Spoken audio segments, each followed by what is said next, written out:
Tak, Alexandra slyšíme, vidíme. Áno, vidíme sa, aj počujeme sa, slyšíme sa. Tak bolo by dobre, keby si ty uviedol to a potom ja by som, keď mi to odovzdáš slovo, tak ja budem pokračovať, dobre? Ano, ano.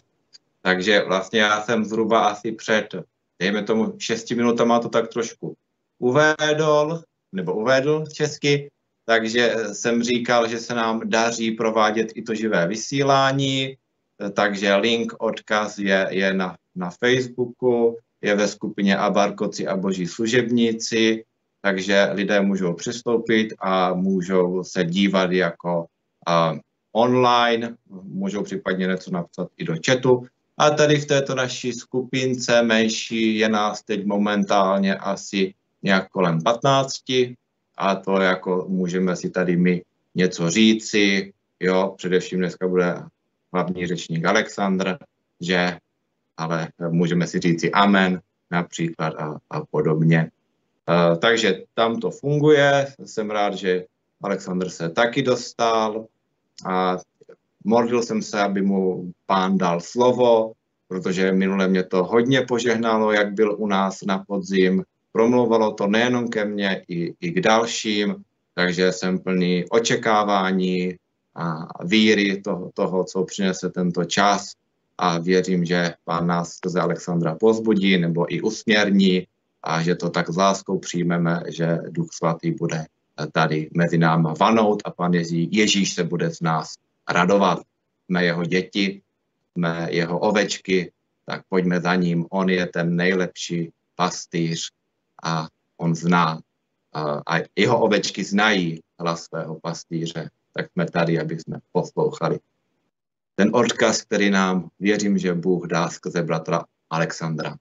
Takže já si myslím tolik na úvod. Šanko, já bych ti to předal. Můžu se ještě, jestli chceš v krátkosti pomodlit a potom, jak budeš chtít, jestli budeš chtít něco přečíst z písma, taky se pomodlit a můžeš klidně začít vyučovat. Dobre, Víťko, chcem sa uistiť, či si povedal milým bratom a sestrám, že môžu dať otázky, proste, že písomne, či ako si to hovoril, že... Ano. No a potom ty mi tie otázky sprostredkuješ, dobre? Ano, ano. Takže jsem vlastně říkal, než si přišel, že potom po té slově přednášce můžete mít otázky k tomu, co bude Alexandr vyučovat, o čem bude mluvit, a nebo můžete mít i jiné otázky a můžete nejlépe, kdybyste nám to napsali tady do chatu, vy, kteří jste tady v té skupině, můžete psat tady do chatu, my si to přečteme, jo, a když tam bude nějaká vhodná otázka, tak rádi, věřím, že Alexandr rád odpoví. Když tam bude něco takového, čemu nebudeme rozumět, tak třeba necháme bokem, nemějte nám to za zlé. A co se týká i toho živého vysílání na tom YouTube, i tam můžete psát, jo, otázky. Ještě mě zbyla jedna otázka z toho minula, jo, jak jsme měli Alexandra tady na podzim, tak tam byla nějaká otázka, která nebyla zodpovězena, tak jsem si ji dneska vyhledal, mám to tady poznačeno a mohli bychom se tím zabývat. A úplně mě napadla pak dobrá otázka třeba po tom Alexandrově slově, vlastně i co se týká té alternativní medicíny a tak, takže té Jany, jak Jana nám psala o modlitby a napsala tam, že tam nějakou tekutinu vylila, takže to bychom se potom třeba taky mohli modlit. Mohli za to modlit a to téma vlastně probrat. Tak. No, takže Alexandře, já bych ti už nechal slovo a jsme ti k dispozici. Dobre, veľmi pekne ďakujem. Ďakujem, že si to tak jasne a pekne uviedol. Ak dovolíte, aj ja by som sa pomodlil a potom prečítam slovo. Milovaný náš drahý nebeský Oče, v tom drahom mene Pána Ježiša Krista, tvojho milovaného syna, ti zo srdca ďakujeme, že si nás nenechal zahynúť, ale si poslal svojho jednorodeného syna Pána Ježiša Krista, aby prišiel na tento svet, aby hľadal ako dobrý pastier svoje ovečky a aby nás volal po mene, Pane, a my sme v hlbinách zaplakali v tom našom stratenom stave a on počul hlas nášho plaču, hlas nášho volania a on sa sklonil k nám a vyťahol nás z hlbín, postavil naše nohy na skalu a obmyl nás, očistil nás, zaodial nás rúchom spasenia a zapečatil ku dňu vykúpenia, aby sme boli jeho na veky, aby sme jeho milovali, jemu slúžili a aby sme boli v jeho prítomnosti, aby nás nikdy už nič od neho neoddelilo. Vďaka ti, drahý nebeský Oče. A tak pokorne prosím, Pane, aby aj toto, čo teraz tu zaznie, aby to bolo tak vážne v tých našich srdciach, aby sme pochopili, Pane, že máme s bázňou a strasením pracovať na svojom spasení, aby sme neminuli sa nejako cieľa, aby sme došli do toho cieľa, ktorý si nám Ty určil Kristu Ježišovi, našom Pánovi. A tak prosím, daj, aby to slovo bolo zrozumiteľné, aby každý to mohol porozumieť, aby v každom človeku to vyvolalo vlastne tú reakciu jeho vnútra, aby každý jeden z nás mohol reagovať na Tvoje slovo, Pane, a aby sme neboli ako mŕtve brovky, ale aby sme boli ako tí, ktorí sa dotýka Tvoje slovo a ktorých nás budí k životu. Sláva Ti za to. Haleluja. Amen. Amen. Tak ja by som prečítal slovo, ktoré tak som prežil od Pána Ježiša pre svoj život aj pre vás. A to je z knihy Sudcov a je to napísané v 6. kapitole od 7. až do 10. verša. Dobre, takže kniha Sudcov, 6. kapitola od 7. verša do 10.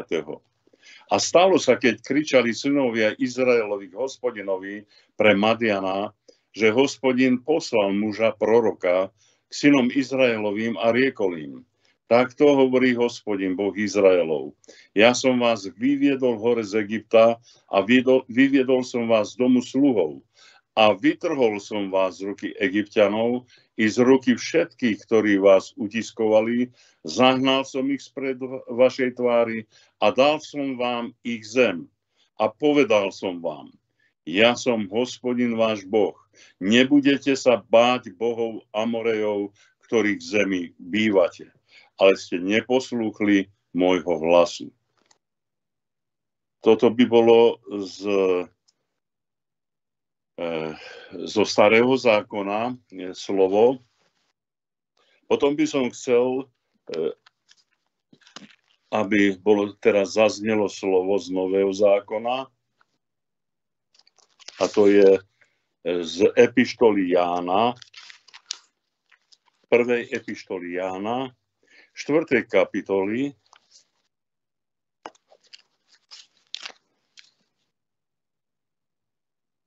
a budem čítať od 15. verša. Kdokoľvek vyzná, že Ježiš je syn Boží, zostáva v ňom a on v Bohu.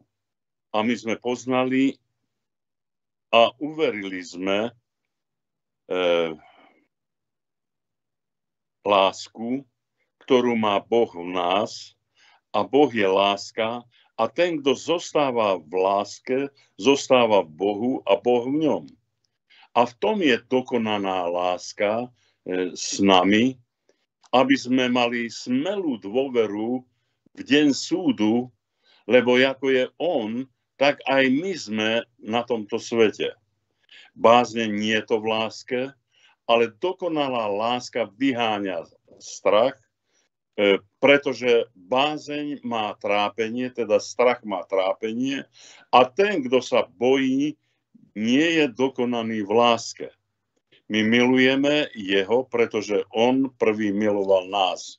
Keby niekto povedal: milujem Boha a svojho brata by nenávidel, je lhár. Lebo ten, kto nemiluje svojho brata, ktorého vidí, ako môže milovať Boha, ktorého nevidí.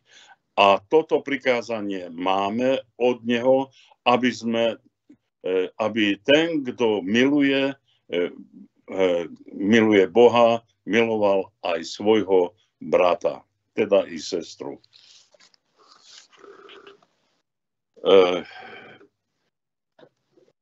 Iste ste vypoznali, že takou hlavnou myšlienkou, o ktorej by som dnes chcel hovoriť, je myšlienka strachu.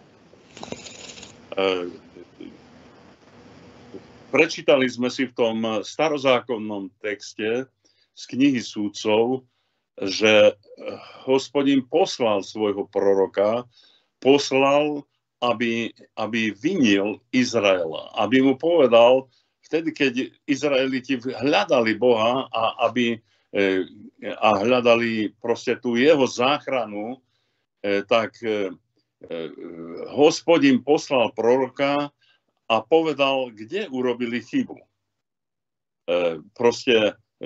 Viete, mnohí majú veľmi ľahkú predstavu a takú lacnú predstavu o takej milosti Božej, ktorá pôsobí aj v našich životoch.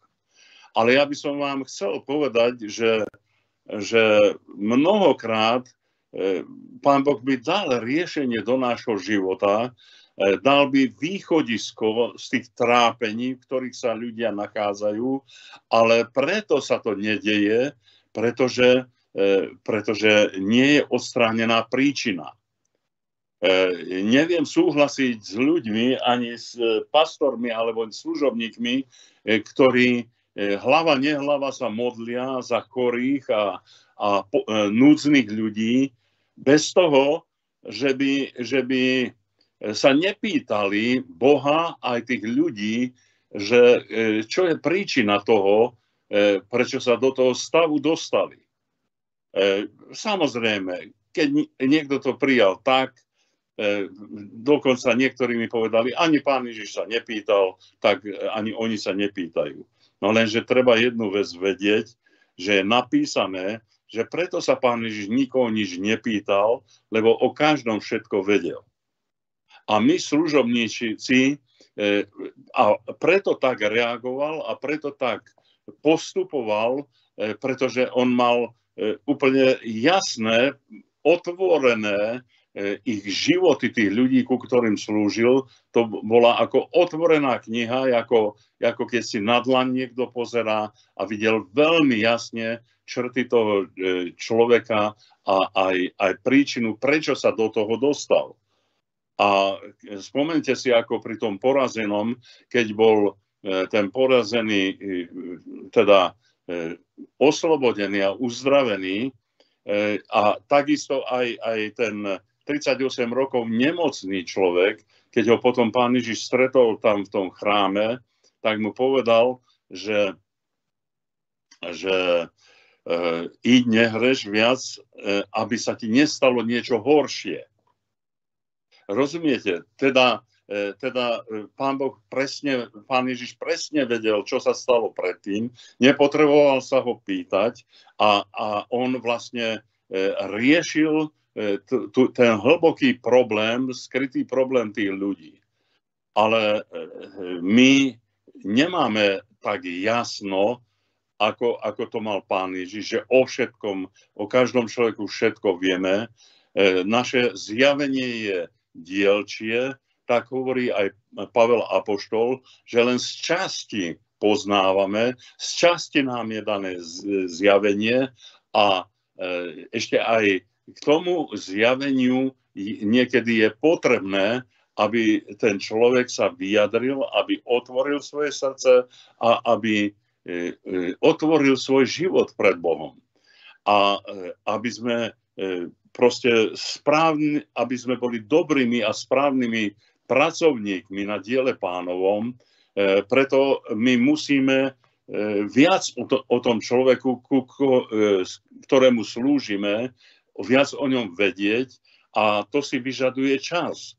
To si vyžaduje čas, aby sme si s tými ľuďmi vedeli sadnúť alebo kľaknúť, alebo stráviť čas, pýtať sa a uvádzať ich do pravdy, do svetla, a aby opustili tmu, aby opustili blúdenie svoje a aby sa dostali do svetla, aby sa dostali do pravdy, aby sa dostali von na priestranstvo z toho ich sužovaného svojho stavu a aby potom sa vedeli chrániť, aby neprišlo na nich niečo horšie, keď oni vlastne ani nevedeli, prečo sa do toho stavu dostali. Teda tá moja služba je väčšinou tak, že ja si s tými ľuďmi nájdem čas, samozrejme nie hockedy, nie, a dokonca ani nie s každým, kto si to zmyslí v hlave, ale tak, ako ma Duch Svatý v tom vedie, poslúcham vedenie a hlas Ducha Svatého a hľadám, aby som, keď už robím nejakú prácu a službu, aby tá služba a práca bola dôkladná, dôsledná a aby som toho človeka preniesol z tmy, previedol do toho predivného svetla, aby už viac nehrešil, aby sa nedostal do horšieho, keď sa Boh nad ním už zmiloval. No, toto je taký môj pohľad, že preto Pán Boh prvne priniesol to vyslobodenie tomuto izraelskému ľudu, ktorý kričal, lebo tam je napísané, že kričali synovia k Hospodinovi, kričali synovia o záchranu, tak Pán Boh im povedal, že čo je príčina, prečo sa oni do toho dostali. A to bolo prorocké slovo, to nebolo len, že nejaký človek tam si, ja neviem, vycúzal z prsta, že asi toto bolo, asi preto to ste sa dostali. Nie. A hovorí, povedal som vám, aby ste nemali strach, aby ste sa nebáli cudzích bohov, aby ste sa nebáli tých bohov Amorejov, Hevejov, Ferezejov a všetkých tých vlastne tých pohanských národov, ktoré potom Hospodin vyhnal spred ich tvári, aby sa nebáli tých bohov. A výtka bola to, ale vy ste neposlúchli. Čo to znamená? Že ste zobrali spoločenstvo s týmito cudzími bohmi, a Pavel apoštol hovorí, že tí cudzí bohovia, to neboli bohovia, ale to boli padlí anjeli, to boli démoni a to boli moci temna. A preto Pavel tiež povedal, že nemôžeme mať obecenstvo zároveň so živým Bohom a zároveň aj s mocami temna. Nemôžeme mať obecenstvo s našim spasiteľom a pánom Ježišom Kristom a takisto s nejakými astartami novodobými, nejakými novodobými cudzými bohmi, hej, ktorí dnes vládnu a týmto svetom a dosť ich jasne môžeme vidieť proste v médiách, môžeme ich vidieť proste v tých rôznych reklamách a ja neviem čom všetkom, proste ako títo cudzí bohovia kradnú srdcia vlastne ľudí. A sú mnohí ľudia, ktorí si myslia, že keď ja nepôjdem tak, ako pôjde tento svet a nebudem sa proste kláňať tomu všetkému, čomu sa kláňa tento svet, tak budem vyradený, budem proste odstrčený od všetkých, budem vystávať von z radu a jednoducho nebudem prijatý tou spoločnosťou, ktorej žije. To je strach. Proste, a radšej potom proste otvárajú sa tomu systému myslenia tohto sveta, systému myslenia toho, ako slúžiť týmto cudzím bohom. Proste musíme mať značkové oblečenie, značkové topánky, značkové autá. Nestačí, aby sme mali obyčajné Hyundaie, alebo ja neviem čo, ale musíme mať značkovejšie autá, proste zvučnejšie mená.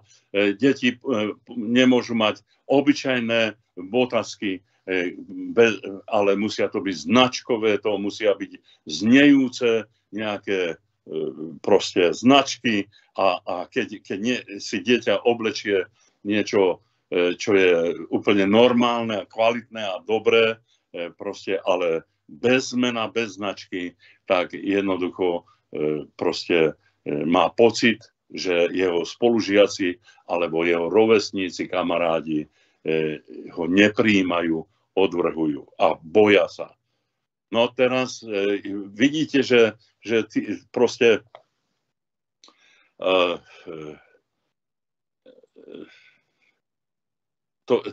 tie situácie v živote sa zmenili, ale vlastne tí bohovia ostali.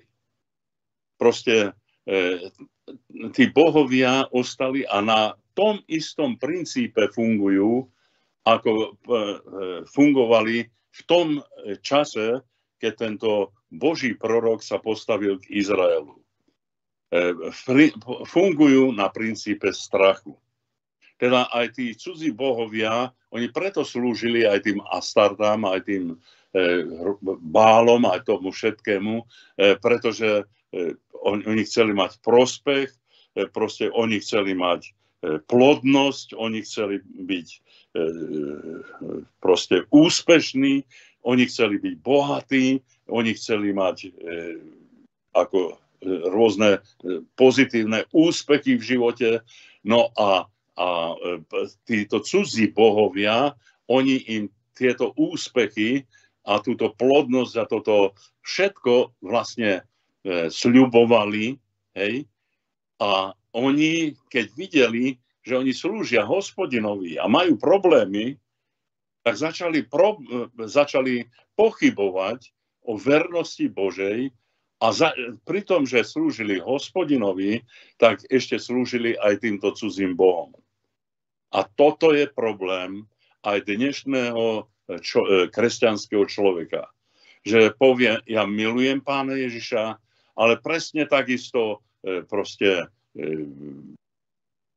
chovám sa, ako chovajú sa ľudia, ako ľudia vo svete, proste utekajú za mamonom, utekajú za peniazmi, utekajú za mrzkým ziskom a tak ďalej. A myslia si, že keď nebudú mať všetko tak, ako majú tí druhí, tak budú menej hodnotní a majú z toho strach.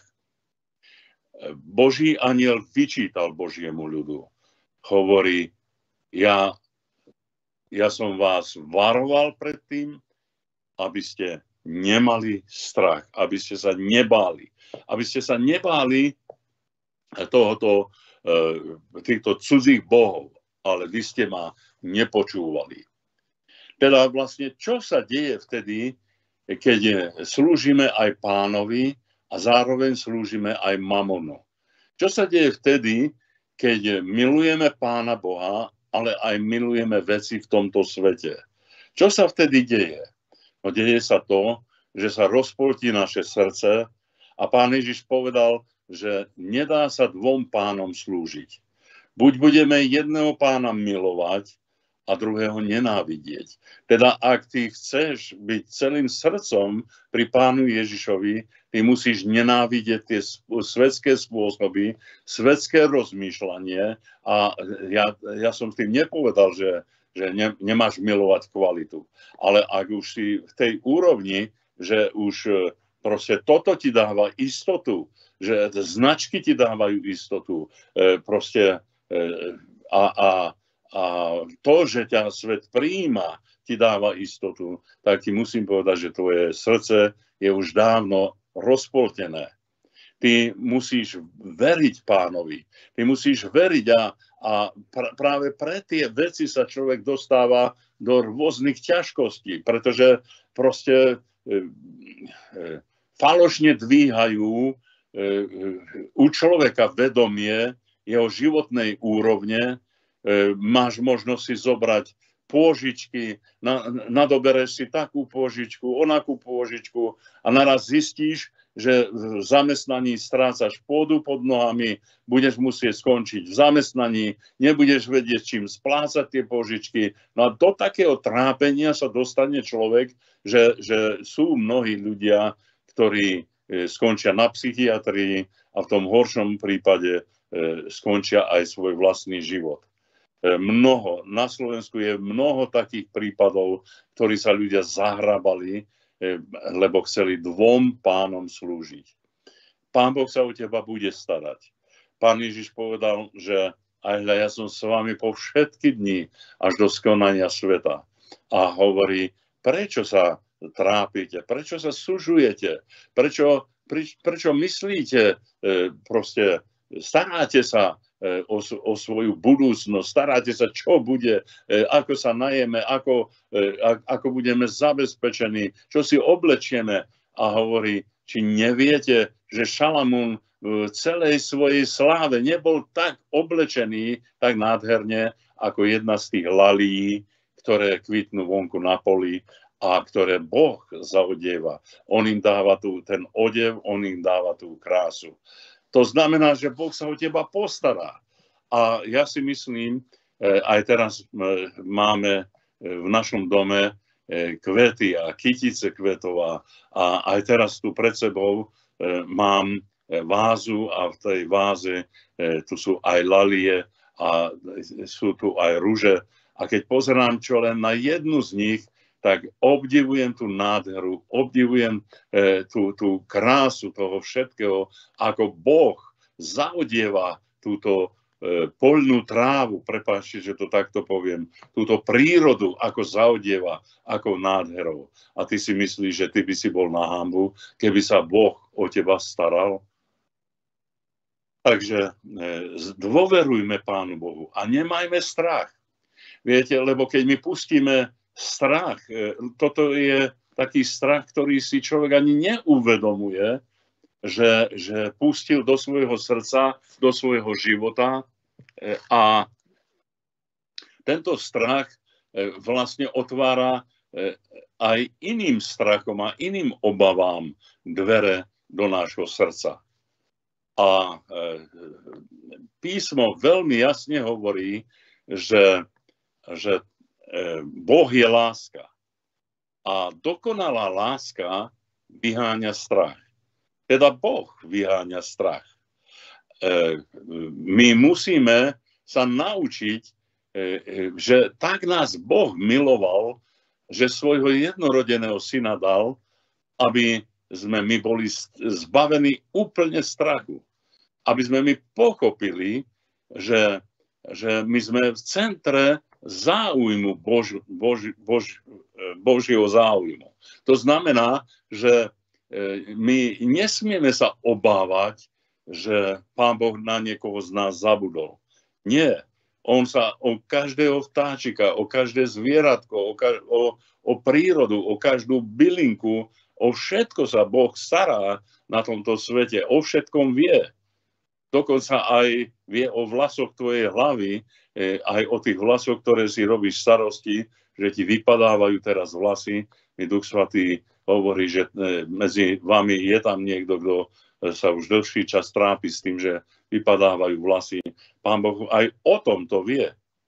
Aj o tom to vie a musím ti povedať, že keď on sa stará ešte aj o také bezvýznamné veci, ako o tvoje vlasy, ktoré keď príde vietor, pofúkuje hore dole a proste ako by sa nepostaral o teba. Či nie si vzácnejší v Božích očiach ako tvoje vlastné vlasy?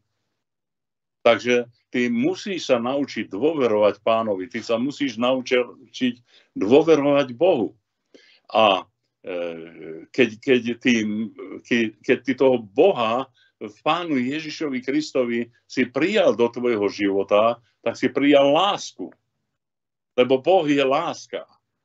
A kto vyznáva, že pozná Boha, tak vlastne má lásku.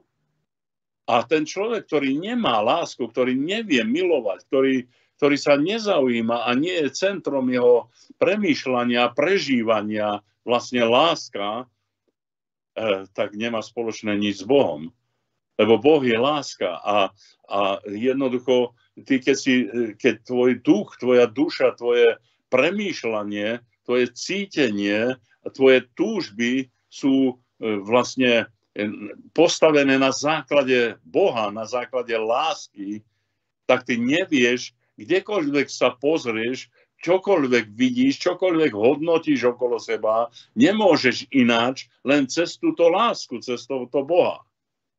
Teda, kto nemiluje, Boha nepoznal a Boha nemá vo svojom srdci. Len ten dokáže, môže vyznávať, že pozná Pána, ktorý vie milovať a to prináša aj ten stav, keď vieme odpúšťať a zabúdať.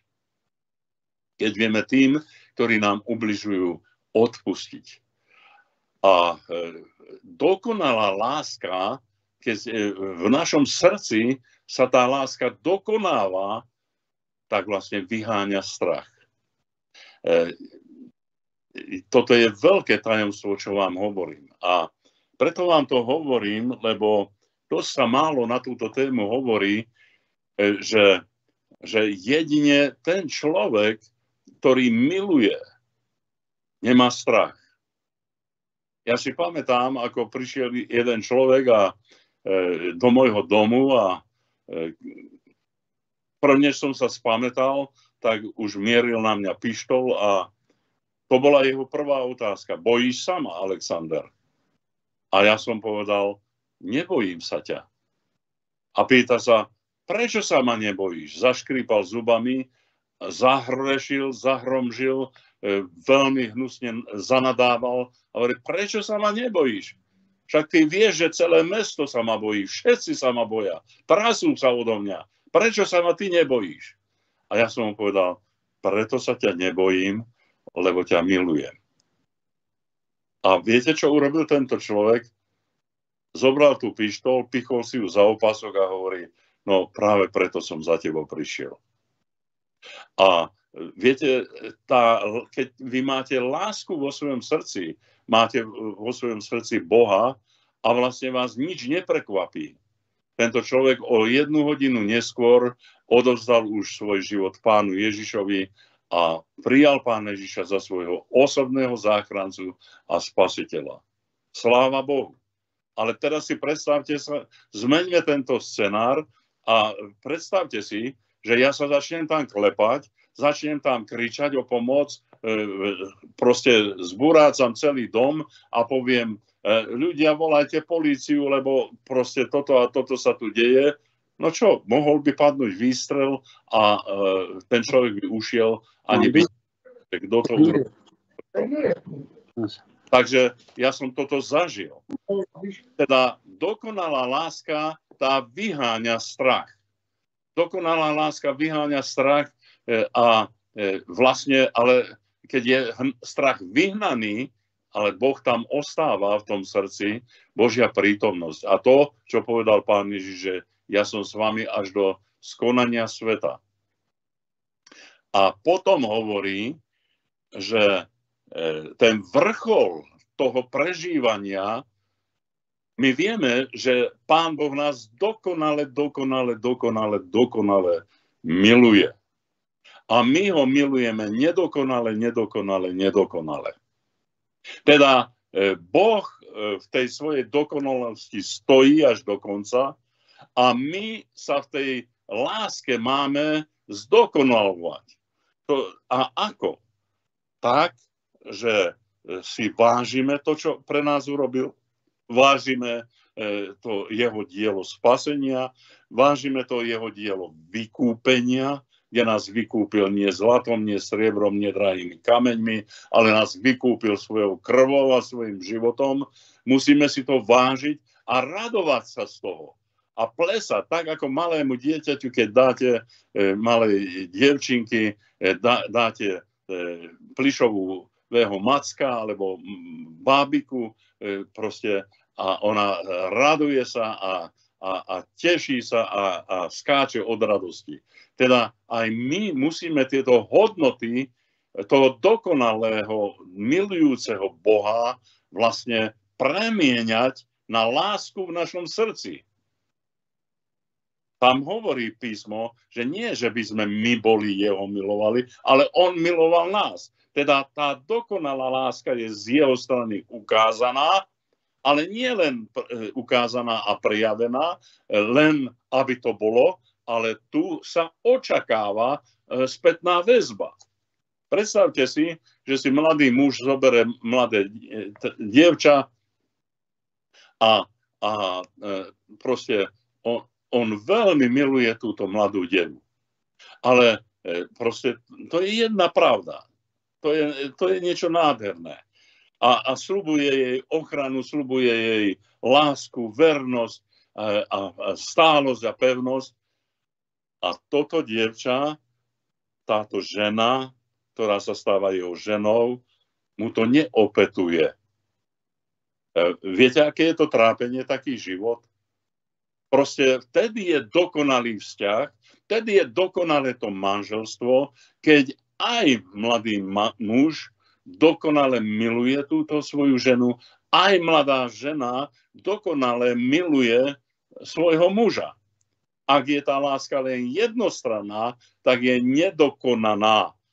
A otvárajú sa práve z tej strany, odkiaľ je to nedokonané, sa otvárajú mnohé problémy, mnohé otázniky, mnohé spochybňovania a mnohé vlastne bolestné výkriky v srdci toho muža. Takto je to aj pri Pánovi. Pán nás dokonale miloval, on to prejavil tým, že dal svojho jednorodeného syna Pána Ježiša a Ježiš Kristus nás vykúpil, a to svojím životom, a zaplatil za nás tú najväčšiu cenu. No a čo my? Kde sme my na tej ceste lásky? A práve preto písmo hovorí, ten, kto miluje tento svet, proste není v ňom lásky Božej. My nesmieme milovať sveta a toho, čo je na tomto svete.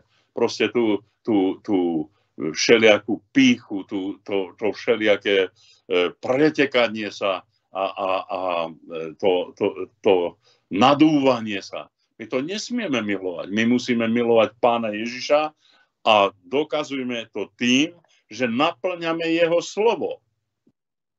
Ak my nenaplňame v našom každodennom živote jeho slovo a hovoríme, že ho milujeme, klameme sami seba a možno oklameme aj druhých, ale vlastne ten náš život vlastne potom prinesie to ovocie a ukáže sa, že sme boli pokrytcami, že sme boli falošnými. Každý úprimný život prinesie svoje ovocie. A ty, keď úprimne, nemusíš ani ľudí presvedčať, ako ty miluješ Boha a môžu dokonca byť iní a aj v tvojom okolí, ktorí pochybujú o tej láske, že ty by si miloval alebo milovala Pána Boha. Ale ak tvoja žena, ak tvoje deti, ak tvoje vnúčatá, všetci milujú Pána Ježiša, no a keby ti nikto neveril, že ty ho miluješ a ty slúžiš Pánovi, tak Pán bude potvrdzovať. Bude potvrdzovať a vlastne to ovocie tvojho života bude vlastne svedectvom toho, že ty naplňaš jeho slovo. Teda tým naplnením slova Kristovho, on hovorí v Jánovom evangeliu 14. kapitole 21. verši, že ten ma miluje, kto moje prikázania naplňa. A zase v 24. verši tej istej kapitoly 14. tam hovorí, a ten ma nemiluje, kto moje slovo nenaplňa. Teda, nemýlte sa, nie je to, že ja robotujem, toto robím pre Pána, alebo tamto robím pre Pána. Mnohí ľudia robia všeličo pre Pána, ale ale robia nie to, čo Pán od nich žiada, ale to, čo im vyhovuje a to, čo sa im ľúbi. Ale Pán Ježiš hovorí, ten, kto moje prikázania naplňa, ten ma miluje.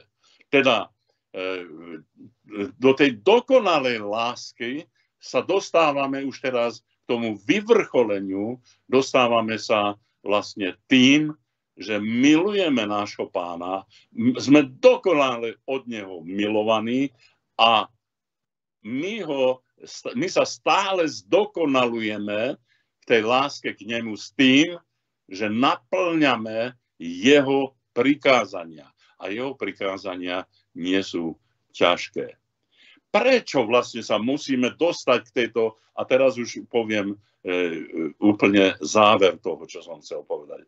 Prečo sa máme zdokonalovať v tejto láske? Prečo som nešiel iným smerom? Prečo som nehovoril, ja neviem, vzdelávanie, múdrosť, poznanie Boha a ja neviem čo všetko. Prečo som na toto nedal taký dôraz? Prečo som dal na tú lásku medzi tebou a tvojim Pánom? Vieš prečo? No tam je to napísané v tej epištole Jánove, že v deň súdu, aby sme mali tú dokonalú dôveru. Viete, ten človek, ktorý je nedokonalý v láske, má strach. Má strach a ten Boží anjel povedal, ja som vám povedal, že sa nemáte báť. A ja som zase ako Alexander, Boží služobník, vám povedal, ako sa máte dostať k tomu, aby ste sa nebáli. To znamená, ako sa dostať k tej dokonalej, nádhernej láske medzi vami a vašim Pánom, že on zo svojej strany urobil všetko a my nerobotujeme, neotročíme pre Pána Ježiša, že ja neviem, otvárame všelijaké sociálne domovy a útulky pre psov a pre ľudí a ja neviem čo všetko. Proste chudobných vždycky budete mať medzi sebou, hovorí Pán Ježiš. Ale ty naplňaj to, čo Pán Ježiš prikazuje. Odpúšťaj svojim vinníkom. Proste nezloreč. Keď ti ubližujú, proste, tak ty neodplácaj zlým za zlé, ale s dobrým premáhaj zlé. A to sú prikázania Pána Ježiša, to sú úplne základné prikázania, ktoré keď my nebudeme rešpektovať, tak nebude sa vzdialovať od nás ten strach. A nebude sa tá láska medzi tebou a tvojim Pánom tak upevňovať a tak prehlbovať, že keď príde ten deň súdu, a hneď vysvetlím, na aký deň súdu myslím a myslí tam písmo, aby si ty mal dôveru, aby si nemal strach. A vieš, čo hovorí Peter apoštol? Ja vás, pretože nemáme dosť času, aby sme to všetko čítali, tak druhý list Petrov, tá posledná kapitola, môžete si prečítať, mohol by som to aj ja, mám tu pri sebe písmo, ale tam je napísané, že aký musíme byť v tom svetom našom obcovaní, aký musíme mať ten nádherný vzťah s tým našim Pánom, keď náhlíme príchod Pána Ježiša Krista, keď náhlíme ten jeho deň. A tam hovorí, že keď on príde, ten jeho deň proste budú padať hviezdy, budú sa nebeské moci pohybovať. Jednoducho bude všetko horieť a proste to bude ten posledný deň. A to je ten deň príchodu Pána Ježiša, o ktorom hovorí Pán Ježiš Kristus. Teraz ja nejdem do Pavlových listov, čo Pavel píše, ale ja hovorím o tom, čo hovorí Pán Ježiš Kristus, keď hovorí, že to bude aj deň skriesenia, lebo ja ho ten posledný deň skriesím, hej, teda to bude deň príchodu Pána Ježiša Krista, keď on príde a tam je napísané, že aj tí ho uvidia, ktorí ho prebodli. To znamená, že mnohokrát si veľmi špatne vysvetľujeme, ten príchod Pána Ježiša Krista a dokonca počúvam také dohady medzi kresťanmi a sú to úplne scestné predstavy, že či Pán Ježiš príde pred súžením, alebo počas súženia, alebo po súžení. Ja vám hovorím, Pán Ježiš príde posledný deň, tak hovorí písmo, prečítajte si to. A Pán Ježiš Kristus, keď príde, on proste ten posledný deň vytrhne si, zobere si svojich k sebe, hej, lebo je to tak napísané. A potom jednoducho ten posledný deň to bude veľký deň a tam sa vlastne všetko ten jeden veľký deň, o ktorom píše aj prorok Zachariáš v 14. kapitole, ktorý je známy pred Hospodinom, všetko sa to udeje. To je veľký deň a pamätajte, že jeden deň pred Pánom je ako 1000 rokov a 1000 rokov ako jeden deň. A preto nikto nech nešpekuluje, pripravte sa všetci, ja nehovorím, že to príde už teraz hneď. Nie, ja vidím, že ešte mnohé veci čakajú na naplnenie proroctva, ale buďme vždycky pripravení, nebojme sa, nestrachujme sa, ale majme lásku k Pánovi tým, že budeme naplňať jeho slovo a majme lásku aj jeden k druhému, lebo ak my sme poslušní a milujeme Pána, ktorého sme nevideli, ako môžeme ho milovať, keď nevieme milovať tých, ktorí sú okolo nás, ktorých vidíme. Takže ešte raz, preto sa nesieme k tejto dokonalosti v láske k Bohu a láske, proste upevňujeme sa v tej jeho láske k nám, aby ten deň, keď príde ten posledný deň, keď budú padať hviezdy, keď bude všetko sa topiť a všetko bude horieť, proste, aby sme sa nezľakli, aby sme nemali strach, aby sme jednoducho obstáli a aby sme zodvihli hlavy, vtedy, keď sa to všetko bude diať, lebo sa priblížilo naše vykúpenie a vtedy si nás Pán Ježiš zoberie k sebe. Tak toto hovorí Pán Ježiš, ja som nič nové nevymyslel, to je takto a ja som sa poddával všelijakým takým učeniam v minulosti, ale proste takto to som uvidel, že o tomto hovorí Pán Ježiš Kristus. Takže ja som v podstate skončil a ja vás vyzývam, aby ste to najkrajšie, najhodnotnejšie, najmocnejšie budovali vo svojom živote svoj vzťah so svojím Pánom. Amen. Amen. Amen. Tak děkujeme, bratře, za výživné slovo o lásce, abychom byli připraveni a šli dál v lásce, abychom se tak mohli zbavit toho strachu. Tak. Že myslím si, že nejenom já, ale i další můžou říct, že jsme na cestě toho, abychom se zbavili strachu. A právě i sestra Jana nám napsala do toho chatu takovou otázku k tomu tématu. Možná, že bychom to ještě mohli tak shrnout, ty jsi už to možná i řekl.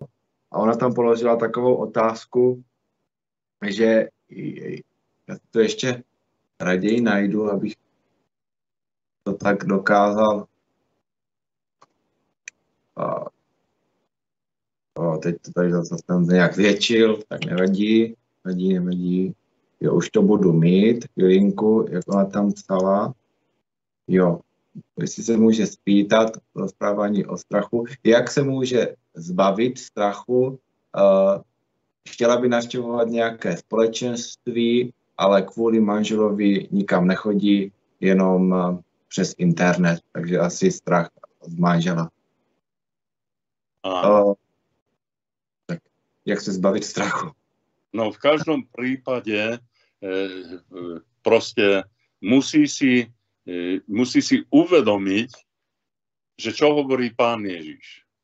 Že Pán Ježiš hovorí to, že kto viacej miluje muža, ženu, matku, otca, svojich súrodencov ako mňa, nie je ma hoden. Musíš vedieť vyskúšať, že proste pokiaľ môžeš zájsť v tomto, ale ty potrebuješ obecenstvo, potrebuješ bratov a sestry, potrebuješ, pretože telo proste potrebuje každý úd a žiaden úd tela nemôže byť mimo tela. Proste ty musíš byť už na akýkoľvek spôsob spojená s tým údom, s tým telom Pána Ježiša. Buď telefonicky, buď aspoň z času na čas proste stretneš sa s niekým, buď v obchodnom dome, buď na ceste, buď kdekoľvek, ale ty jednoducho nemôžeš povedať, že proste uspokojiť sa do toho, že ty nemáš obecenstvo s bratmi a sestrami. Vždycky nesieš to riziko, že nebudeš milovaná, nebudeš akceptovaná, dokonca budeš musieť trpieť, znášať, no ale cirkev Pána Ježiša vždycky znášala. Takže ja ťa povzbudzujem k tomu, že aby si sa viacej bála Boha, ako sa bojíš svojho manžela a hľadaj tú cestu, ako byť v obecenstve, proste, lebo každý úd tela Kristovho má spoločenstvo s tým telom.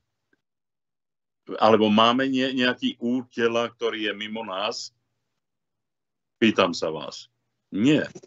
Teda my patríme do toho tela a na nejaký spôsob musíme byť v tom kontakte, musíme byť napojení na Boží ľud.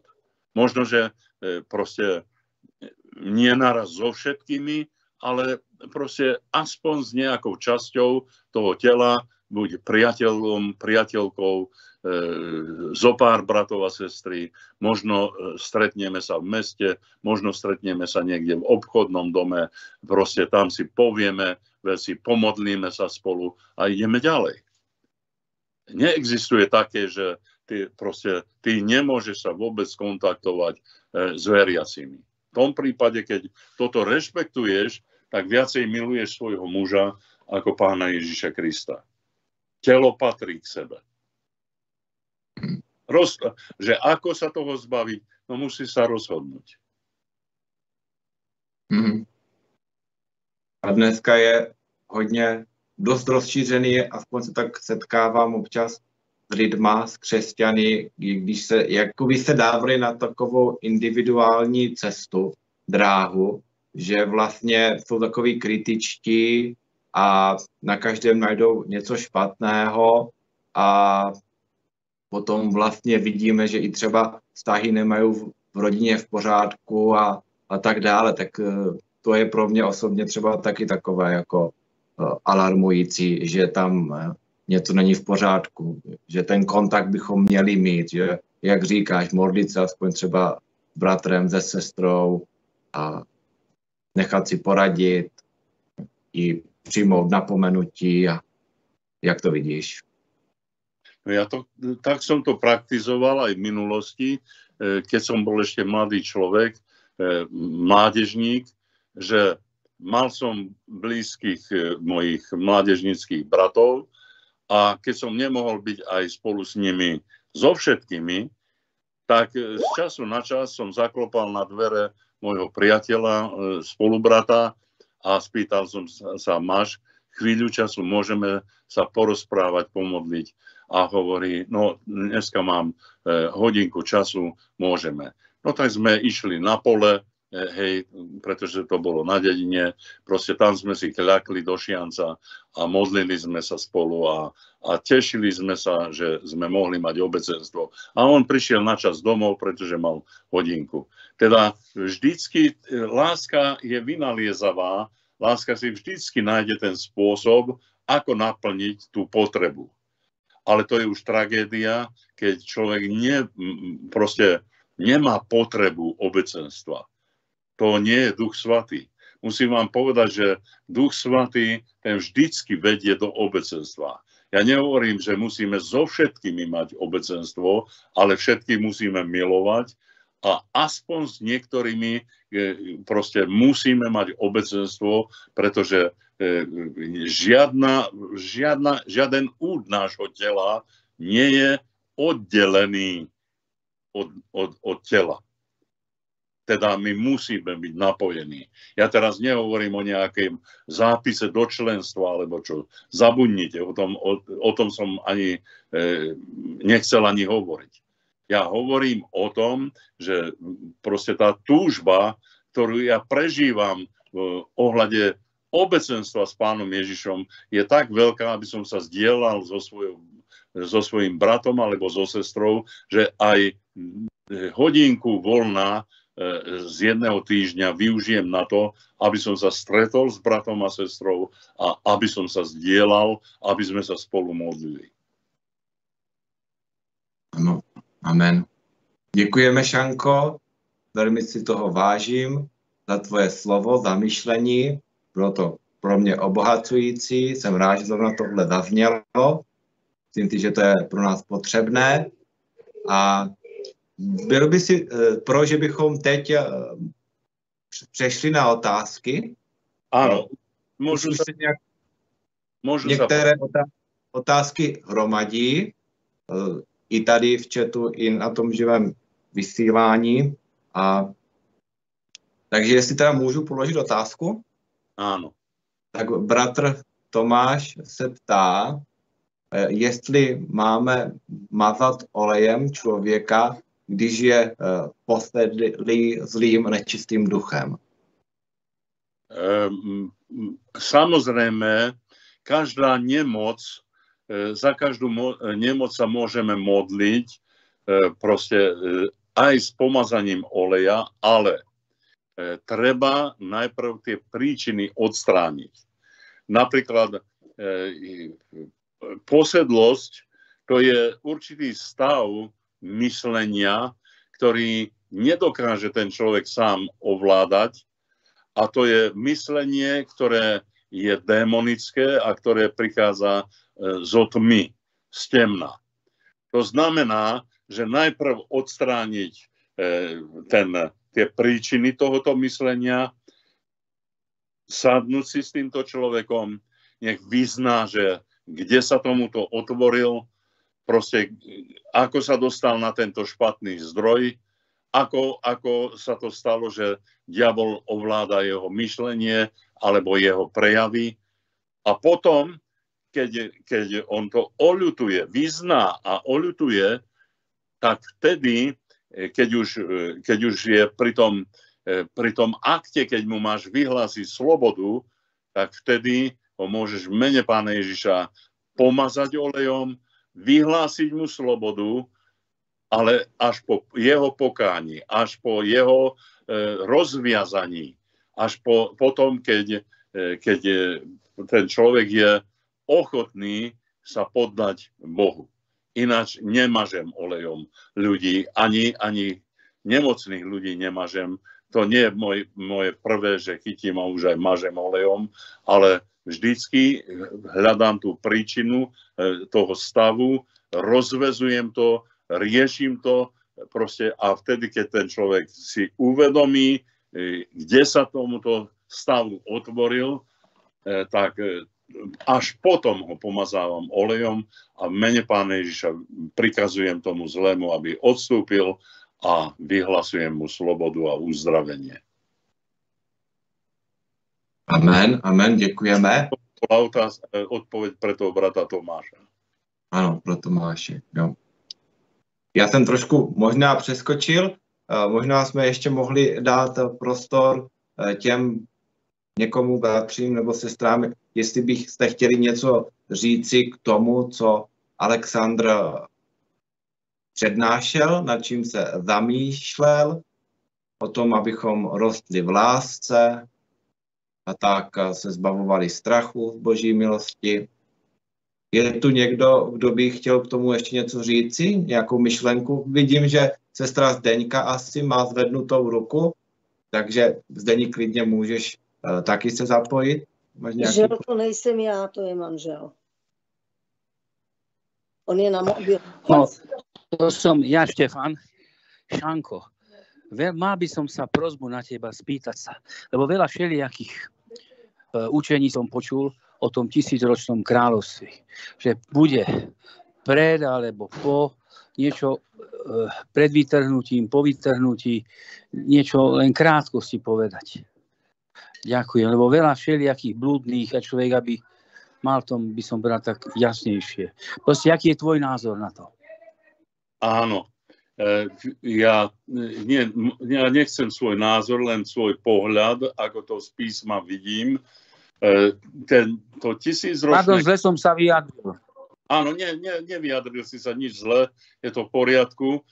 Hovoril si o tom, že je táto otázka problematická a skutočne medzi kresťanmi je veľa všelijakých vecí, ktoré rôzne sa chápu a rôzne sa aj vysvetľujú.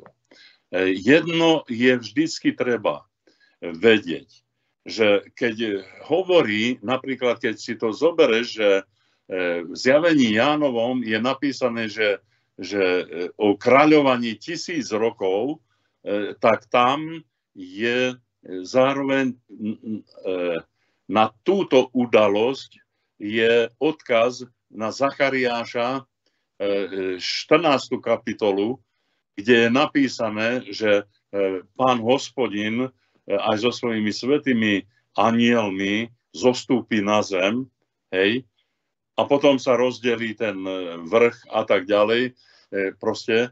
A tu by malo nastať to 1000-ročné kráľovstvo.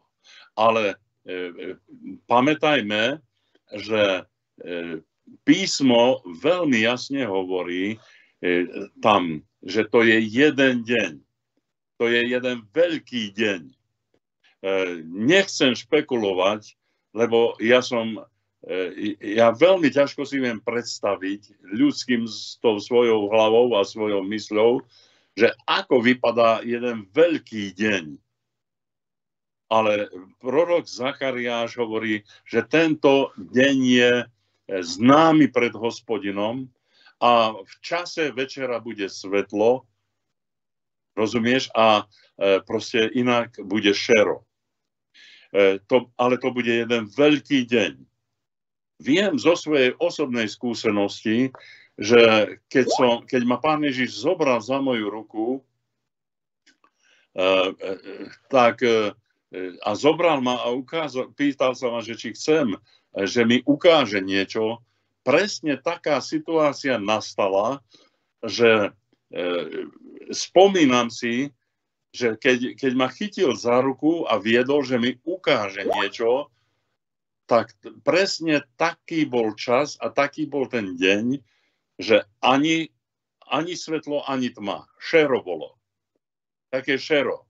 A potom, keď ma previedol do tej jeho slávy, tam už bolo svetlo, jas a radosť. Proste nechcem teraz na svoju skúsenosť budovať, ale trošku mi to pripomína to, čo hovorí tam, že písmo, že to je známy deň pred Hospodinom a v čase večera bude svetlo. To znamená, že jednoducho tam ten deň bude veľký.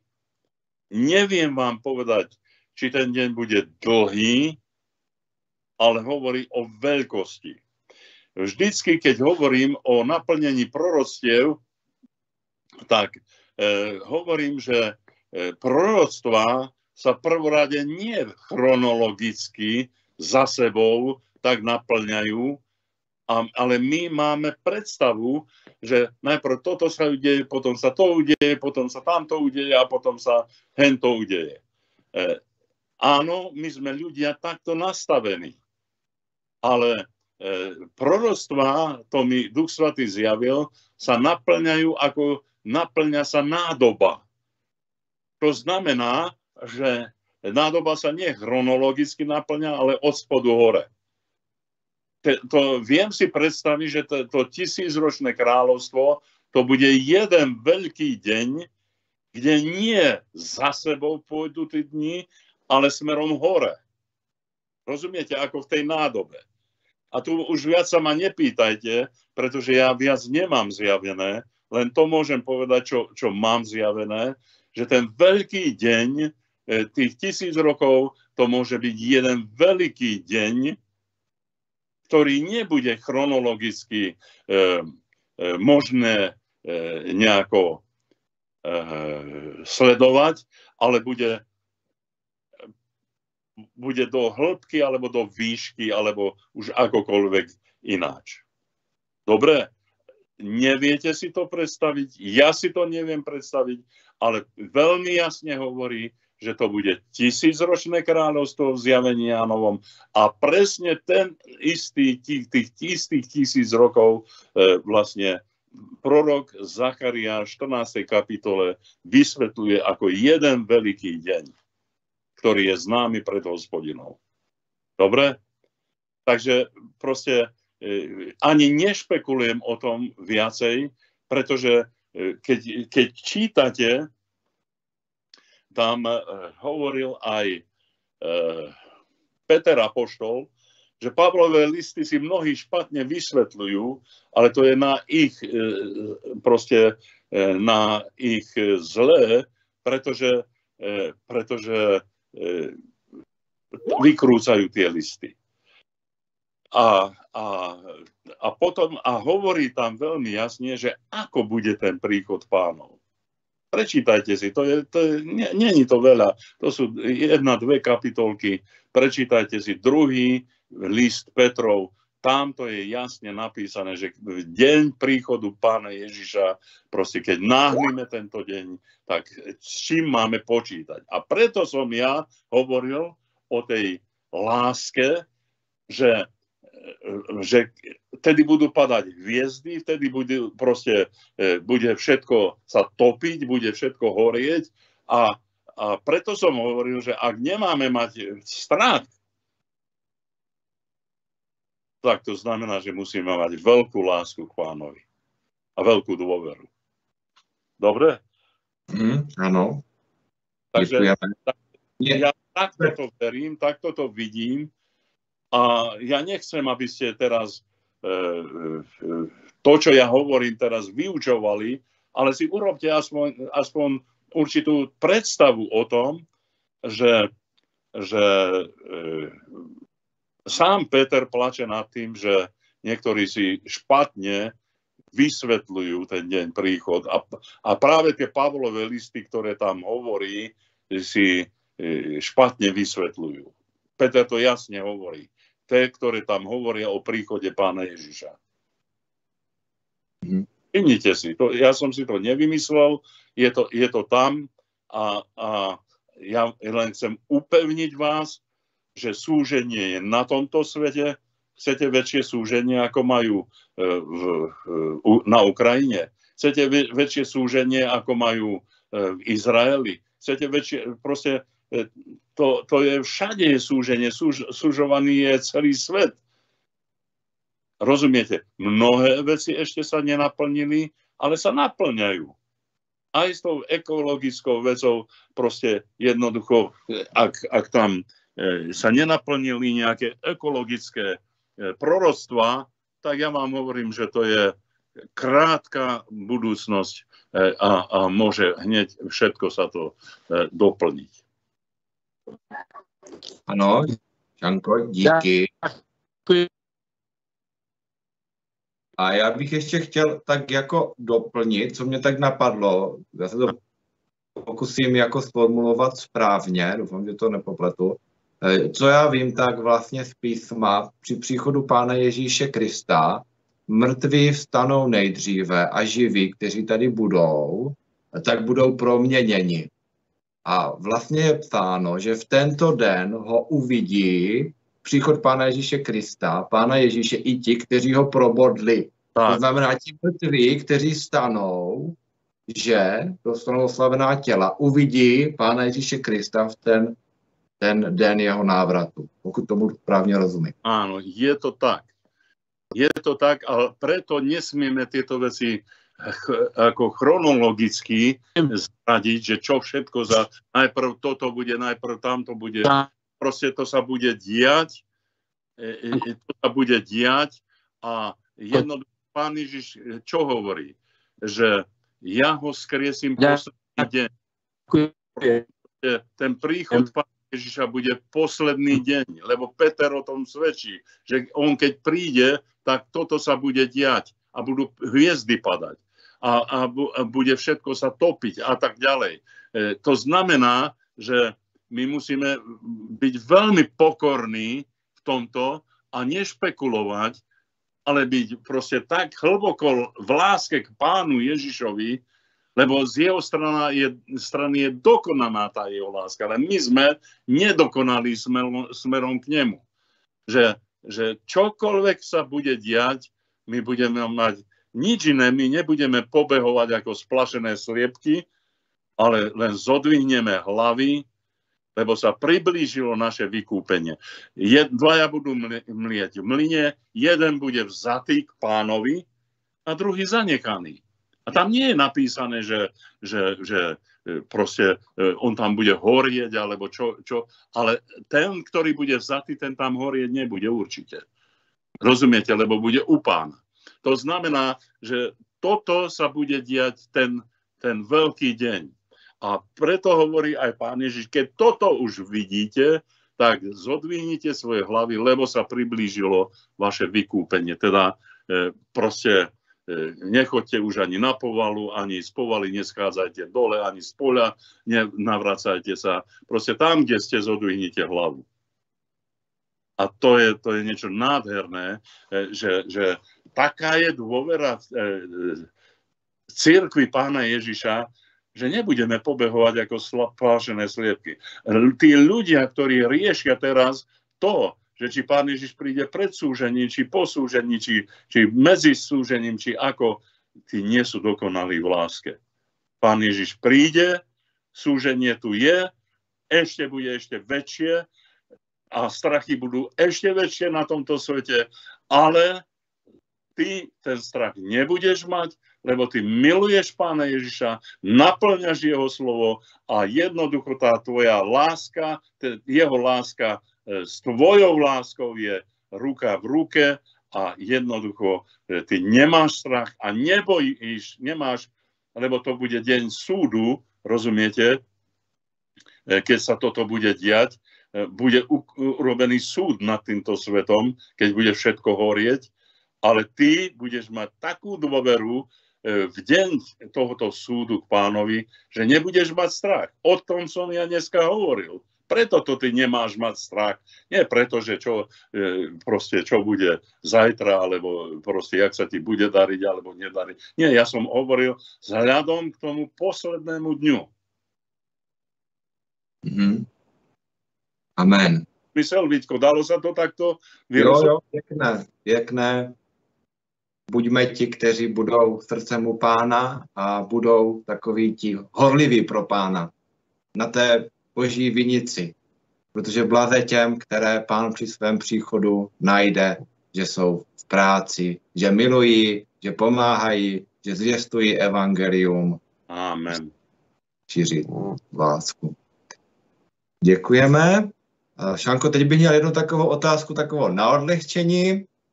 Máme sestru Katku a od nás z obce tady a ona má dceru, která teda vyjádřila se, že by chtěla být pokřtěná a bude mít za měsíc 8 roku. Tak jak to vidíš, bylo by možné, aby takové už jako malé děvčátko v takém útlém brzkém věku bylo pokřtěné? Určite by som sa s tým dievčatkom porozprával, určite by som sa spýtal, že ako to prežíva, prečo chce byť, a ak by tam som videl motiváciu strachu, tak by som ju nepokrstil ešte, ale ak by tam bola motivácia lásky k Pánovi a oddanosti, tak určite by som ju pokrstil. Tak potom můžeš, Katy, vzít Laurinku, můžete přijet za Alexandrem, popovídat si a uvidíme. Uvidíte, jak Duch Svatý dá Alexandrovi. Hlavne, aby si sa nie preto chcela dať pokrstiť, že máš strach, ale preto, že miluješ Pána Ježiša. A vtedy ja nemám problém. Ja som pokrstil aj také deti, ktoré majú proste a dodnes viem o nich, že krásne stoja a nádherne sa vyvíjajú. Dokonca viem, že raz som pokrstil až 6-ročného chlapčeka, dneska on má už 16 alebo 17 rokov ten chlapček a miluje Pána Ježiša a verne ho odtedy nasleduje. Krásné. Chvála Pánovi. Takže to bylo k té otázce. Přibývá další a sestra Ivica nám píše po slovensky, tak já to přečtu po slovensky, abych to neskomalil. Aký máš názor na kremáciu? Na kremáciu? No, ten, že z prachu si vzatý a v prach sa obrátiš. A telo a krv nemôže dediť kráľovstvo Božie. Je dobrý zvyk kresťanský, keď sa pochovávajú tradične do zeme. Ale ja hlboko verím tomu, že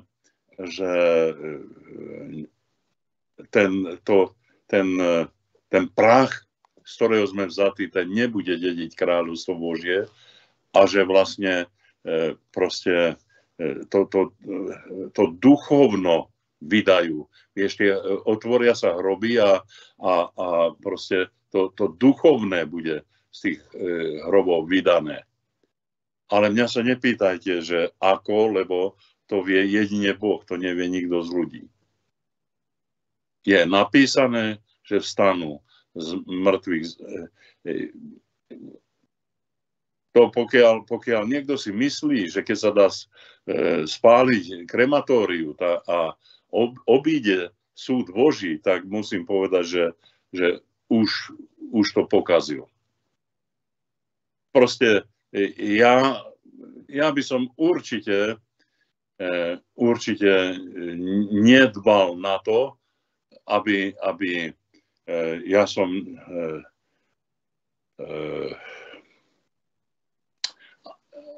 no ja osobne sa nedám spáliť, keby bolo potrebné, aby nech ma pokovajú tradične tak, ako proste ako boli pochovávaní aj moji drahí a aj v písme, ako sa o nich dočítavam. Keď je na to možnosť, keď nie je možnosť na to, z nejakých dôvodov, že je to, ja neviem, to telo malo nejakú chytľavú chorobu a dokonca, ja neviem, proste je nariadené, aby bolo spálené, teda pochované spálením, nemám proti tomu nič. Ale ak máš možnosť si vyber si klasický pohreb. To bylo pro mě vždycky takové zajímavé a tak jsem si říkal, proč někteří lidé vlastně volí tento způsob, že řeknou třeba už tak cítí, že se blíží ten jejich konec a že řeknou tak svým potomkům, aby je spálili. Bože. Vieš, lebo ja si myslím, že tá klasická predstava toho skriesenia je vždy bližšie k slovu Pánovmu ako tá neklasická. treba vedieť, že spálenie a kremácia bola od vekov proste, ale túto kremáciu alebo to spaľovanie svojich mŕtvych vlastne praktizovali pohania bez nádeje skriesenia.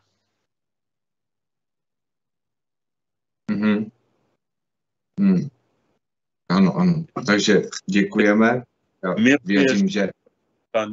Miluješ to, že Pán Ježiš ťa skriesí, tak nemáš problém sa nechať klasicky pochovať. A čo teba potom, že hrobáriť proste len, ja neviem, na 10 rokov ťa tam budú tolerovať a potom tam dajú iný hrob, alebo čo. To nie je tvoj problém. Niektorí ľudia to odôvodňujú tým, že nechcem, aby k môjmu hrobu chodili ľudia, proste moji rodinní príslušníci. Niektorí odôvodňujú tým, že proste nechcem starosti svojim budúcim generáciám, aby opatrovali môj hrob. Proste to nie je tvoja starosť. Ty radšej sa staraj o to, aby tá tvoja generácia nie s tvojim hrobom sa zaoberala, ale s tým, pre koho si žil a aby ten príklad tvojho života ich ťahol do blízkosti Pána Ježiša Krista. Amen. A k tomuhle ještě teď před chvíľkou napsala takovou vhodnou otázku sestra Pavla. Čtu. Prosím o pohled, kam jde člověk po smrti. Čtu v písmu, že tělo jde do prachu, ale duch navrací se k Bohu, který jej dal. A pak slovo Pána o Lazarovi a boháčovi. Děkuji za odpověď. Áno, je to veľmi zaujímavá otázka. Budem sa snažiť veľmi stručne na ňu odpovedať, lebo to by bolo dlhé kázanie. Treba jednu vec povedať, že proste človek nie je ako hovedo, keď zomrie, tak proste ide do prachu a jednoducho už proste už žiadne proste nič sa nedieje, práve naopak. Pán Ježiš Kristus povedal tomu Lotrovi, keď vydal svedectvo Lotor, že Pane, rozpomeň sa na mňa vo svojom kráľovstve, mu povedal, amen ti hovorím, že dnes budeš so mnou v raji. A ja by som chcel povedať, že sú 3 také miesta zhromažďovania mŕtvych. Prvé miesto je Šeol a to je ríša mŕtvych. Proste tá ríša mŕtvych, tá už bola v čase, keď Noach zvestoval a ľudia neposlúchali a v tej neposlušnosti vlastne sa dostávali do toho Šeola. No a Pán Ježiš Kristus, je napísané o ňom, že zišiel dole do tohoto Šeola a tam kázal ľuďom žalári, tým, ktorí neposlúchali v čase Noého. Teda treba vedieť, suma všetkého je to, že ten Šeol to je miesto očakávania mŕtvych. Na čo očakávajú? No na skriesenie. Na skriesenie. Každý mŕtvy bude skriesený. Všetci budú skriesení. U proroka Daniela v poslednej kapitole môžete si čítať, že jedni budú skriesení a budú sa skvieť ako hviezdy na oblohe a iní budú skriesení a budú sa hanbiť a budú na hnus a na pohanu skriesení. To znamená, na hanbu budú skriesení. To znamená, že toto je očakávanie. Šeol, to je miesto očakávania mŕtvych a ďalšie očakávanie mŕtvych je lono Abrahámovo. O tom hovorí Pán Ježiš, keď hovorí príbeh Lazara a boháča. Ale treba vedieť, že toto lono Abrahámovo, to je vlastne miesto zhromažďovania mŕtvych, kde sa zhromažďujú pravoverní Židia. To znamená, že tí, ktorí uverili slovu Pánovmu skrze prorokov a skrze Mojžiša. Lebo tam hovorí, že keď nepočúvnú prorokov, nepočúvnú tých hlásateľov pravdy, Pán Ježiš hovorí tomuto boháčovi, nepočúvnu ani keby niekto stal z mŕtvych. To znamená, že miesto zhromažďovania tých, ktorí počúvali na slovo Pánovo práve z svojho židovského prostredia, tak oni sa dostávali do lona Abrahámovho. Ale aj to je ešte nie je cieľ, ale je také nádejné očakávanie a jak mám povedať, bez súženia duše.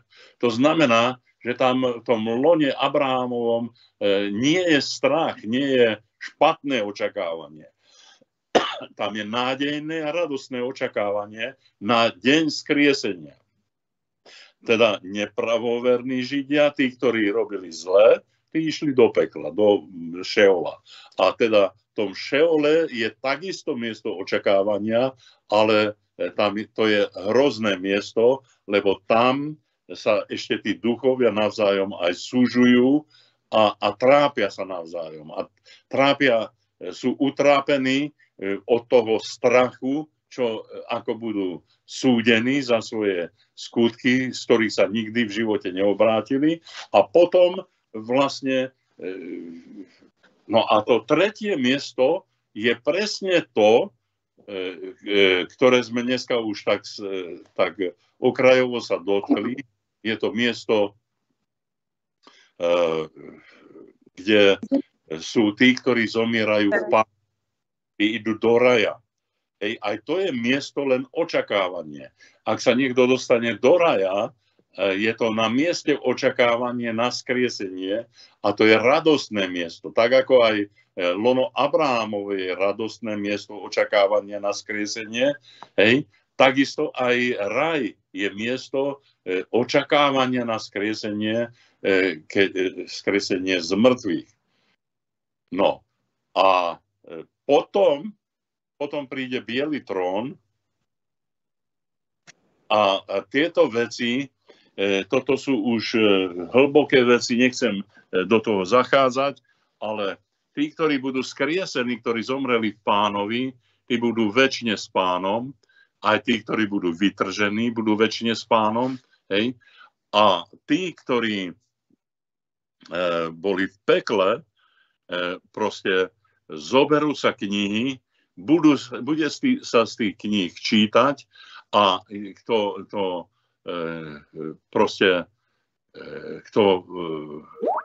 v nevedomosti robil zle, bude menej bitý a kto vedome robil zle, tak bude veľmi bitý. Že čo to znamená, nepýtajte sa ma, lebo ani písmo toto jasnejšie a hlbšie nerozoberá. Podstata je to, že bude bitý. A koho meno nenájdú v knihe života, bude hodený do ohnivého jazera, ktoré horí ohňom a sírov. A o tom hovorí Zjavenie Jánovo 21. kapitole, alebo 20. kapitole. Môžete si to prečítať. Nemám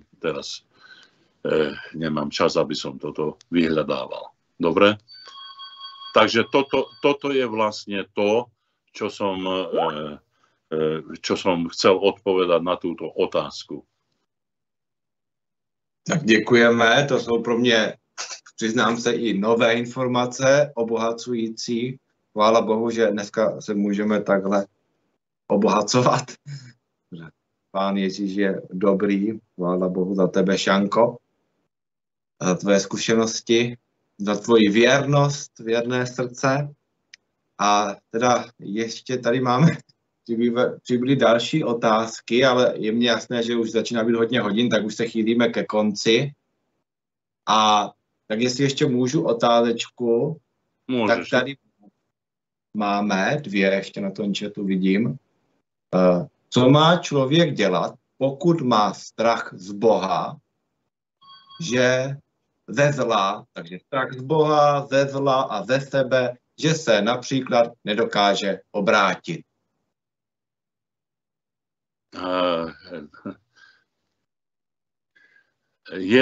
Má špatnú predstavu Boha a v tej špatnej predstave Boha vlastne on sa dostáva do takého samozajatia, tento človek. Musí vedieť, že Boh je láska. Keď to nevie, treba mu zvestovať a jednoducho je treba v láske a z lásky zvestovať ľuďom, že Boh je láska a že Boh neposlal svojho syna, aby zatratil svet, ale aby spasil. Teda to je proste, treba si tu veľmi múdro predstaviť veci, že jednoducho predstav si, že niekto sa topí a oni mu tam hodia to záchranné koleso a on sa toho bojí. Vieš si to predstaviť? No to je klamstvo. Topiaci sa, čo sa hovorí? Topiaci sa aj slámky chytá. A nie, že ešte by sa nechytil záchranného kolesa. Teda človek, neexistuje také, že tak sa niekto, len démoni a diabol sa boja Boha, lebo vedia, že pre nich nie je to spása. Ak niekto, človek proste má tento syndrom strachu z Boha, tak vlastne je úplne v moci démonov a moci temna. Treba mu zvestovať, že Boh jeho miluje, ale jeho hriechy nenávidí. Nech sa obráti dôverou k Pánu Ježišovi, k záchrancovi, k spasiteľovi, lebo Ježiš Kristus neprišiel zahubiť hriešnikov, ale spasiť hriešnikov. Dobre? Takže proste toto je moja odpoveď. A nezvratne sa boja Boha len démoni a padlí anjeli. Človek nemôže. To proste ten človek musí byť úplne stotožnený s tými démonmi. Vtedy môže nastať takýto syndrom. Ale musí sa oddeliť, poddať sa Bohu, sprotiviť sa diablovi a diabol utečie od neho. A taky si myslím, že, já nevím, jestli jsi to říká, já sleduji i tady ty další otázky, že bychom měli vlastně mít pravdy o Bohu. Vidět, že je dobrotivý, odpouštějící, že je láska. Protože když někdo věří lžím o Bohu, tak potom může mít fakt Boha i strach. Ale to je to, keď uverí lži, to znamená, že ten človek je napojený na démonický svet, na diabolské veci. Rozumieš? To znamená, že preto je potrebné zvestovať takému človeku, na novo zvestovať Boha, na novo mu zvestovať, kto je Pán Boh a aby proste hodiť mu to záchranné koleso a on, ak sa skutočne topí a chce sa zachrániť, no tak on sa chytí toho kolesa. Nielen kolesa, ale aj slámky sa chytí, keď sa chce zachrániť. Ale ak špekuluje, no tak jednoducho nebude zachránený. Ano, amen. Děkujeme. Takže ještě tady máme otázku zase po slovensky od sestry Ivety, zkusím to přečíst. Stretla som sa s názorom, že ak mám bolesti, nemám brať lieky, ale predložiť to Pánovi, aký je váš názor na liečenie, ktoré vám dá vyučený lékár. No, ja vám poviem, že ja som sa stretol s mnohými takými pochybnými postojmi proste aj v tejto oblasti. Ja nepoviem vám jednoznačne, že každý naordinovaný liek vy musíte brať. Nie. Ja radšej takto poviem. Proste každý musí poznať mieru svojej viery a musí poznať, že ako funguje jeho viera a v tej dôvere v Pána musíš vedieť, musíš vedieť sa prejaviť v tom, že teraz ja si zoberiem tabletku, lebo ma hlava bolí, alebo idem do blízkosti Božej a v tej blízkosti Pánovej každú svoju starosť uhodím na neho a tak ďalej. Keď to nedokážem, Pán Boh sa nenahnevá, ja nehovorím, že neurobím, ale nedokážem. Jednoducho môže nastať taká situácia, že už som tak vytočený, tak roztočený mám mozog, že neviem myšlienky zastaviť, alebo čo. Nie som proti tomu, aby niekto zobral tabletku a keď nie je schopný zastaviť svoje myšlienky a upokojiť sa. Ale aj vtedy, keď tie lieky ho utlmia a jednoducho mu navodia stav takého utlmenia, hľadám tvár Pánovu.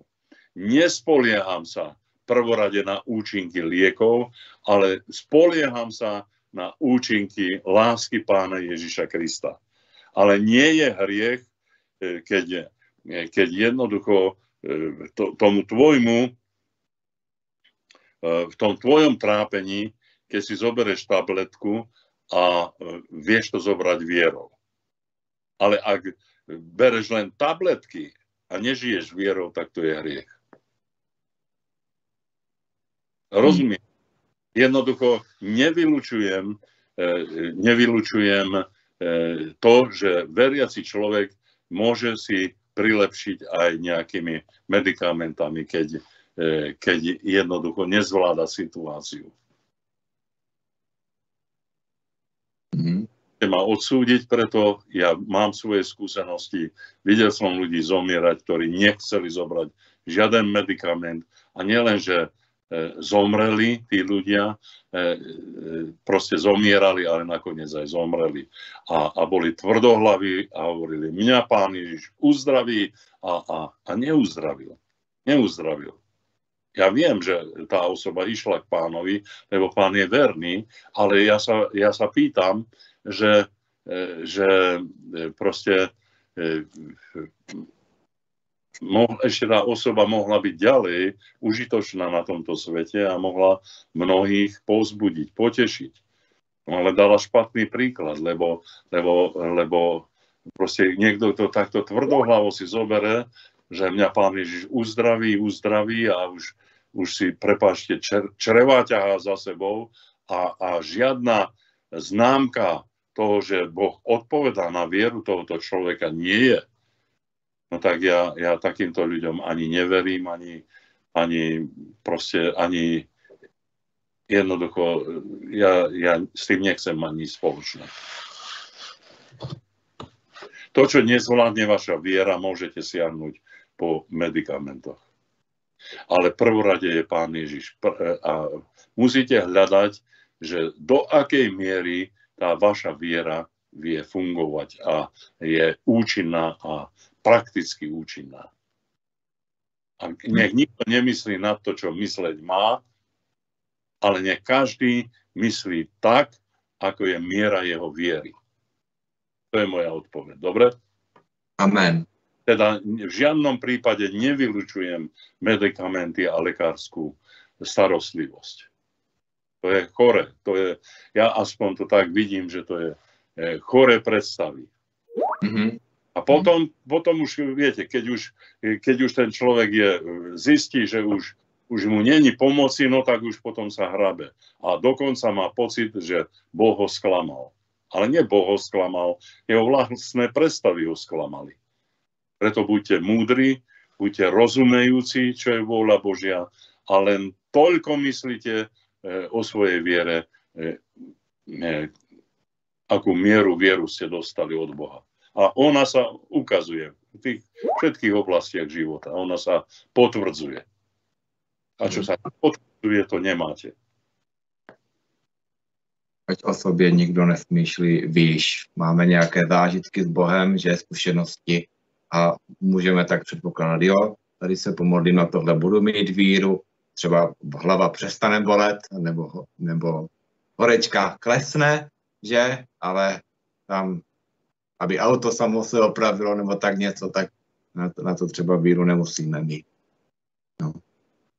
Tak jo, takže jenom takové zamyšlení k tomu. Já bych ještě tady k tomuhle jednu otázečku. To mě psal i bratr Lukáš a dneska jsme to taky trošku za začátku se toho dotkli. Co se týká té alternativní medicíny, homeopatika, tak Šanko, jaký máš na tohle názor, pohled? No, na to mám veľmi jasný názor, že homeopatia to je zneužitie viery. Jednoducho, kto siahne po homeopatických liekoch, ten neverí, ten nemá vieru v Pána Ježiša. To je proste. A keď to robil v nevedomosti, z toho treba činiť pokánie. Takisto akupunktúra, takisto akupresúra a tieto veci jednoducho a ďalšie kývadlá a odozdávanie energií, tzv. Pozitívnych energií a to je všetko démonické, diabolské a nič s tým nemáte nič spoločné. A keď ste s tým mali spoločné, treba z toho činiť pokánie a hlavne musíte byť vykúpení z práv a moci satanových krvou baránka Ježíša Krista.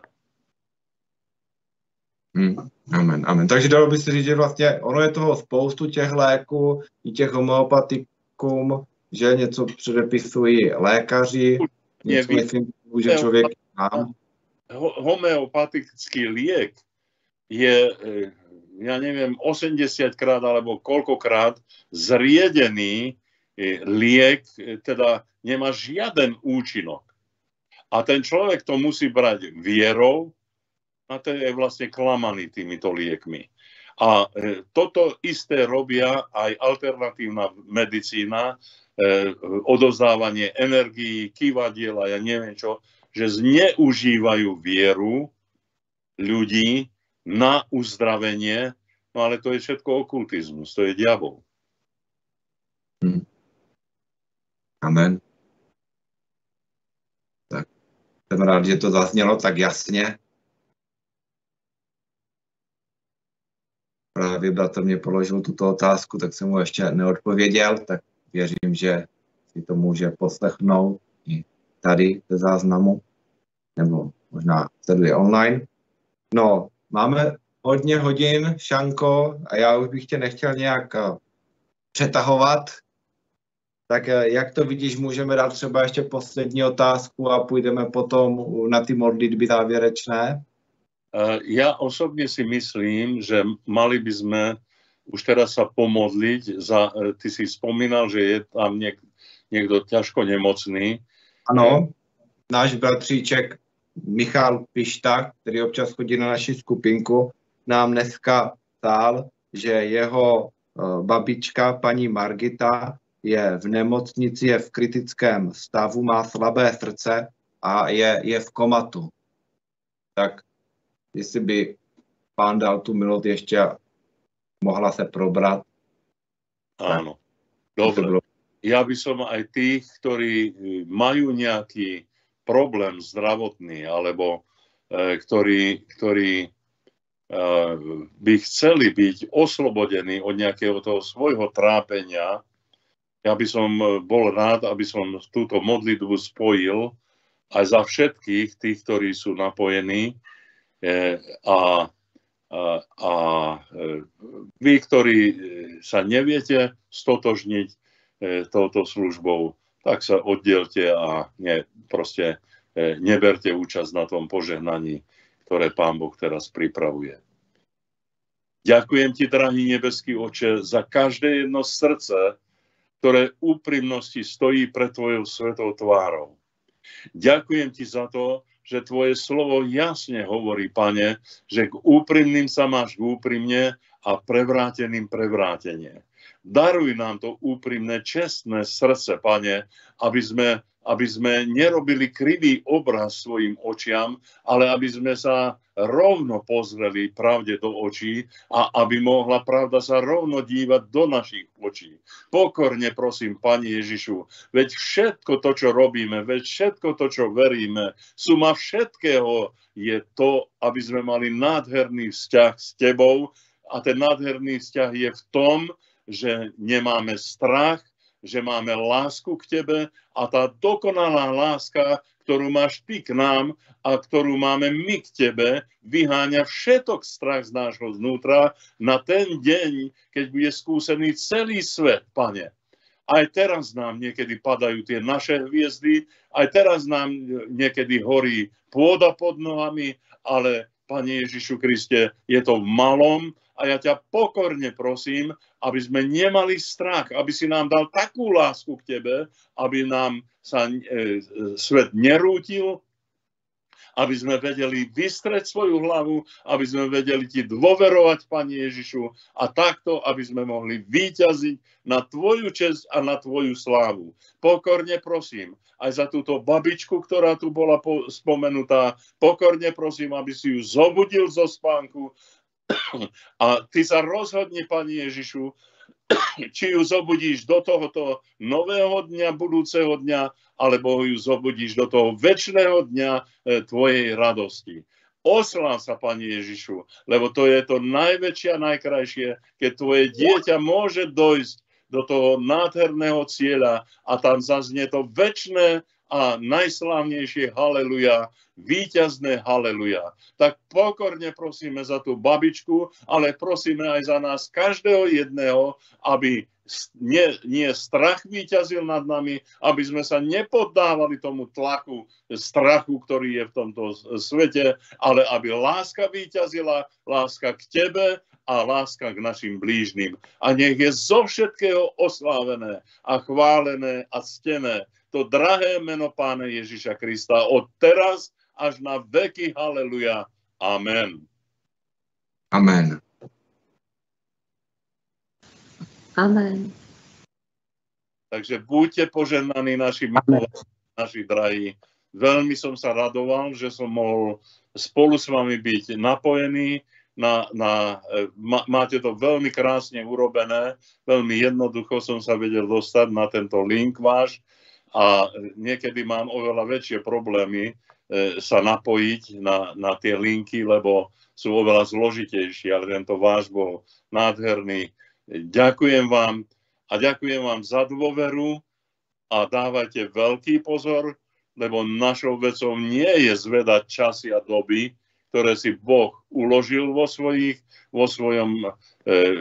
múdrosti a vo svojom tajomstve, ale našou vecou je prijať plnosť Ducha Svätého, aby sme boli jeho svedkami a tak, aby sme privázali ľudí, počnúc tam v Čechách, cez Slovensko, cez celú Európu, až do posledných končín sveta, aby sme išli a zvestovali evanjelium a zvestovali tú radosnú zvesť. A on príde a jeho odplata s ním a blahoslavený, ktorý sa nebojí a nestrachuje, lebo tak miluje Pána, že je stále v jeho diele a nerobí to na svoju chválu, na svoju prestíž, ale robí to na záchranu a spasenie a večnú záchranu tých ľudí, ktorým slúži. Ak slúžite len preto, aby ste tých ľudí proste im len uľavili bolesti, len aby ich tu nebolelo, tam nebolelo. A ak nespôsobíte to, aby sa zbavili svojich hriechov, nič ste neurobili. Absolútne nič. Oklamali ste seba a možno oklamali ste aj tých ľudí. Vy vedte ľudí k Pánu Ježišovi. Lebo Pán Ježiš Kristus v prvom rade nie je uzdravovateľ, ale Pán Ježiš prišiel na svet ako spasiteľ, potom prišiel ako vykupiteľ a prišiel ako záchranca hriešnikov. A toto je program, ktorý priniesol Pán Ježiš aj pre teba, aj pre mňa. Buďte v tomto verní, buďte v tomto pevní a buďte v tomto stáli. A ten sluha, koho nájde, Pán Ježiš v tej jeho službe. Nie svojej službe, ale v jeho službe. Amen. Děkujeme, bratře, moc, že jsi přijal pozvání, že jsi udělal ty 2 hodiny čas, přišel si, mě to povzbudilo, obohatilo, modlili jsme se za to a jsem rád, že jsi tak hladce dostal k nám na skupinu, jsem rád, že i na tom YouTube to fungovalo, takže Pán je s náma a půjdeme za ním dál, jak říkáš, dopředu. Áno, lebo dozadu chodí len rak. Ano. Tak měj se krásně, požehnaně, dobře se vyspí a věřím, že zase někdy se brzy uslyšíme nebo i uvidíme. Buďte požehnaní. Požehnanú dobrú noc vám všetkým prajem. Pokoj Boží. I tobě, pokoj Boží. Děkujeme. S veľkou láskou. Děkujeme. Chvála Pánu. Ahoj, Šanko, ahoj. Ahojte, pokoj Boží.